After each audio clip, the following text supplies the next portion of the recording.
that the Red Cross has been here at least 34 years come August the 2nd, because that's when I became a recipient of help from the Red Cross.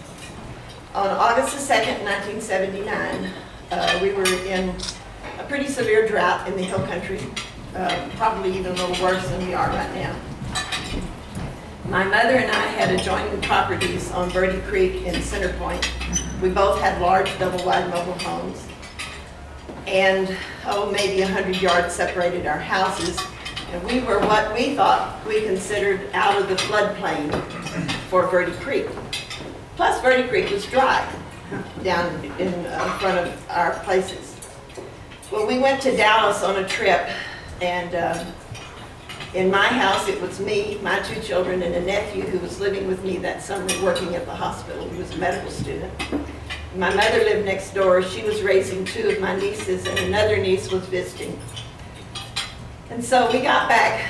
We started running into rain around Marble Falls coming home, and we got home, and I drove down because it was raining significantly hard, and shined the lights onto Verde Creek, and it was still just barely trickling. So we went up, I dropped them off at my mother's house and went on to our house. Told my kids, let's leave everything in the car tonight and we'll unload it tomorrow. And so we went in, we went to bed. Well, I was supposed to go to work the next morning. My alarm clock went off at 5 o'clock. It was an electric alarm, and I shut it off. I could see a light coming in my bedroom window reflecting there, and I thought, well, that's kind of funny, I wonder what that is. So I got up, shut off the alarm, got up, went over, looked out my bedroom window towards my mother's, and I could see that the light was coming from an area I thought where her little storehouse was. I thought, I wonder what she's doing out there. And then I looked, and there was water everywhere around. So I ran and woke my nephew up, and I said, Scott, get up and let's get dressed quick because we're being flooded and we need to get out of here. And my thought at that time was we would walk ourselves with my 2 younger children. My son was 8, my daughter was, my son was 12, my daughter was 8. And then we would walk out to high ground and then try to help my mother. And so I went in, and those of you who don't know, I'm a nurse. What do nurses wear on their feet? Good, sturdy shoes. So I went in, I dressed, I sat down on the side of my bed, and I was putting my shoes on because I have very tender feet and I wasn't going to walk in no Tony White with nothing on my feet. And about the time I was getting the last shoe tied, I felt a thud hit my house. It just shook it. And I said, Scott, what was that? And he said, Aunt Martha, you won't believe it, but Granny's house just washed into yours. So it washed in, and I had a little old about 9-year-old little Pinto car that was just a runabout. And that had wedged up between the 2 houses so that it allowed there to be a space between her front door and my front door. So we tied sheets together, and my nephew went over to her house and we held them. They came over into my house. So that was 8 of us, 4 from my mother's house, 4 from my house. And we were pondering what to do. Well, my husband was retired Navy, and he was in Japan a lot, and I had quite a collection. I had about 35 Hitachi dolls, and I don't know if y'all are aware of what those are, but they're made of clay, and they're all handmade and hand-painted. And I would think maybe today, if I had one, it might be valuable. But I was very carefully getting those and putting them up, I thought, where they would be safe. And all of a sudden, a wall of water hit my house where, in the living room wall where her corner of her house had already made an indentation. And muddy water started pouring in my house.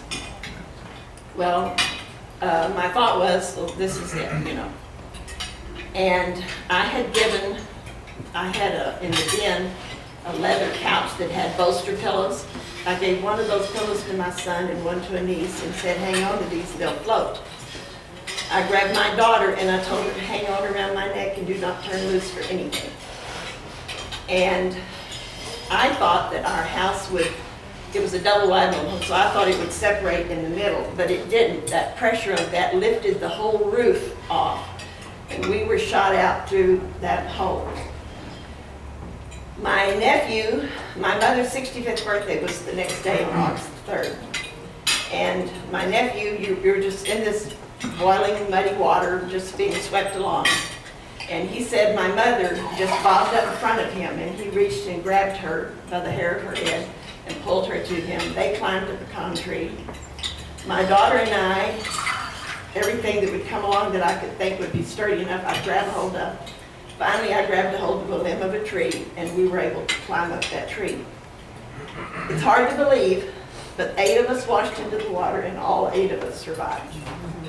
Right across the river, there were 2 couples in less than a mile from us down the river. 2 couples drowned.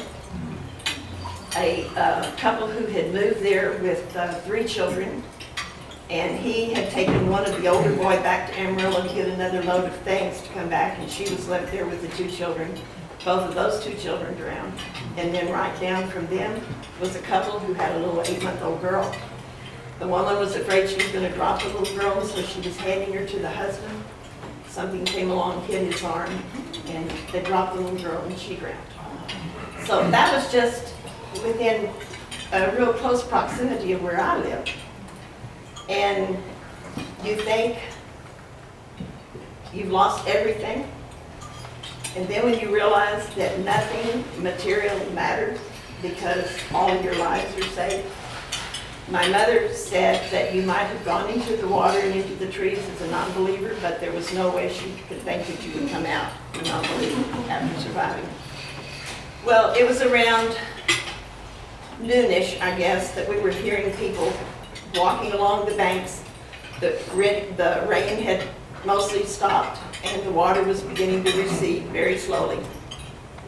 And I heard a neighbor of ours from up the river coming along calling, and he was hollering, "Martha, Martha, can you hear me?" And so I finally hollered yes.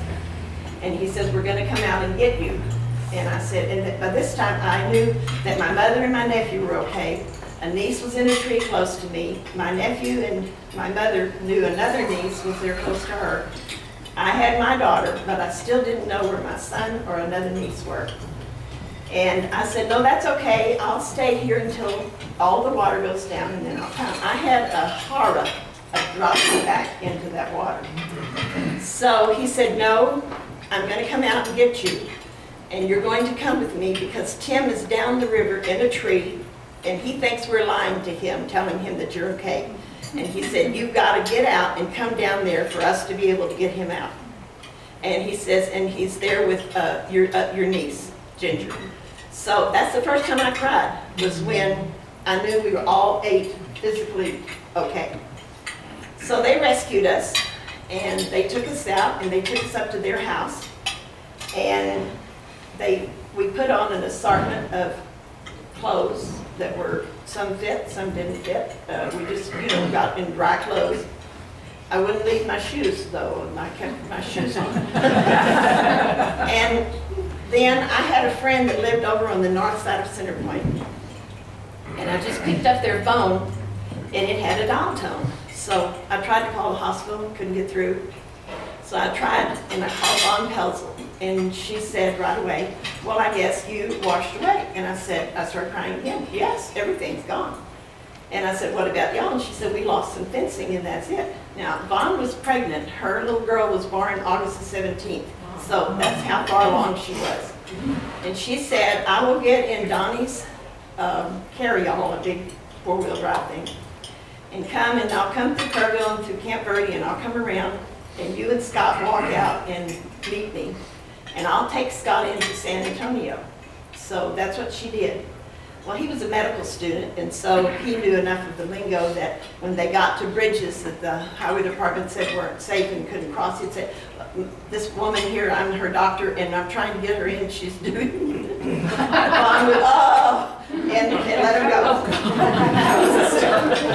So they got to San Antonio, and my sister was vice president of a bank, a Frost Bank on Fredericksburg Road, Citizens Frost. And he walked in, and he walked up to her desk, and she said, she thought some joke was being played or something on her because he had on a pair of overalls, flip-flop shoes, he was in mud, and anyway, and she said, what are you doing? And he started crying, and he said, Mother, Brandy and Aunt Martha have lost everything. Everything washed away in the flood. So I'm from a big, very big, close family. So they all had to troop out of San Antonio to get us. And they came, and I insisted that we go by the hospital because I knew we'd been in dirty water. And I wanted to make sure that we had taken tetanus shots and whatever we needed. So they examined all of us and everything, and then we went into San Antonio. And the next day, we started hearing about different agencies and places you could go for help. The Salvation Army said you come in and go through things and you pick out clothes and things like that. But they had a central area that was at the courthouse that we went to. And right away, this woman came, got my mother and I, and she said she was with the American Red Cross. And she asked us what we had lost, and we told her everything. And she said, well, let us help you. And so she sat down and she started writing us papers. And she said, where are you staying? We're staying with our family in San Antonio. So you don't have to worry about rooming situation. No, we're fine. Okay, so I'm going to give you vouchers for HEB for groceries because you need food to sustain you. Well, no, we don't need that. We're staying with our family. She said, your family was not prepared for this either. And so you're coming in, all of you, they need the help too. So she gave us those vouchers. And then she said, where would you like to go buy you some clothes? Would you like to go to JCPenney? I can't even remember all the stores there, but we said JCPenney was fine. She gave us vouchers for JCPenney. My mother and I were talking. We didn't have a purse. We didn't have a suitcase. You know, we didn't have anything except the clothes that were on our back, and which were borrowed. And so right then, the Red Cross became a very special place in my heart because they allowed us the dignity to be able to go and replace what we needed with our own things and not cast-offs from someone else. And cast-offs are wonderful. And I have to tell y'all, I do a lot of shopping at the resale places here. There are some wonderful resale places here in Kerrville. But that's a by choice thing that you go in and you find something that you want and everything. It's not, you're sort of overwhelmed when you don't have anything. And it's like, you don't even know where to start in a way. So ever since then, when United Way comes around, I donate to the United Way, and I always put on my card that I want my donation to go to the American Red Cross. Because I know all of them do good, but I think the American Red Cross just goes above and beyond. And so that's my story.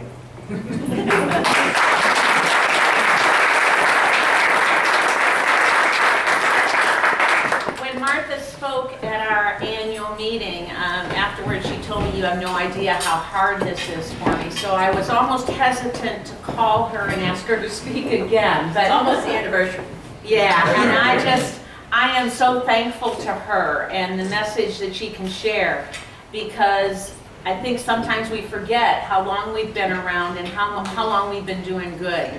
And she's a living example of somebody who benefited from what we do. So I am so blessed by you and so thankful that you were able to tell this story again, because I know you get emotional doing it. It's not an easy thing to talk about. No, I'm sure it isn't, and I appreciate it so much. And now, I'm giving you a candle, but light it safely and never leave it unattended. This is white and it's got the Red Cross, and I think I will save it and burn it on August the 2nd. Oh, okay, that would be great. I'm on my way out to Buckhorn because Steve can tell you, the hospital has a really special program that we've been going now for, I think, 3 years, working on 3 years. And it's called relationship-based caring, or the program today is reigniting the spirit of caring. And we're trying to incorporate in all of our employees, from the housekeeping all the way up, that taking care of a patient isn't just about taking care of that patient, but it's also remembering that there is baggage that comes with that patient, like families, relationships that they have that are important to them, and that when that patient's in there, the families are worried about their family member. And so we have this program going, and I'm hoping, and I speak on it not as a employee of Peterson, which I am, but as a participant of this program. 3 years ago, my sister was admitted to Odessa Medical Center, to the intensive care. My sister and I and a niece drove out there, and my sister-in-law didn't make it. She expired in 4 days, but